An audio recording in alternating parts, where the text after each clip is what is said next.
গাদা গাদা বোমা পুকুর থেকে পাওয়া যাচ্ছে, 303 রাইফেল পাওয়া যাচ্ছে, কোথাও বোমা উদ্ধার, কোথাও রাইফেল উদ্ধার, কোথাও বারুদ উদ্ধার, কোথাও আপনাদের কর্মীকে গলা কেটে খুন করে দেওয়া হচ্ছে, কোথাও তাদের দোকানে ভাঙচুর হচ্ছে। আমি অঙ্কন এবং রাজুদাকে রাখছি স্ক্রিনে। আমার প্রশ্ন হচ্ছে, এভাবে আপনারা নিজেরা চালাতে পারবেন তো ক্যাম্পেন? উত্তর না, আমি বলছি ভাঙড়ের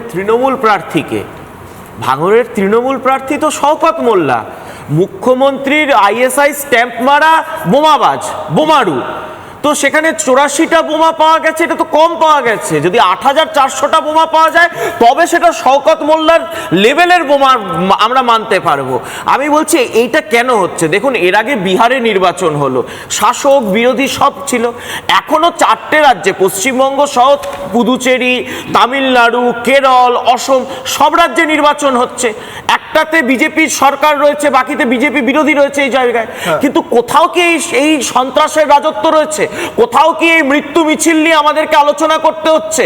কোথাও কি মানুষকে এই সন্ত্রাস দেখতে হচ্ছে? এটা দেখতে হচ্ছে কারণ এই রাজ্যের শাসক দল সন্ত্রাস ছাড়া আর কিছু বোঝে না। এই রাজ্যের শাসক দলের কাছে হিংসা ছাড়া অন্য কোনো রাস্তা নেই।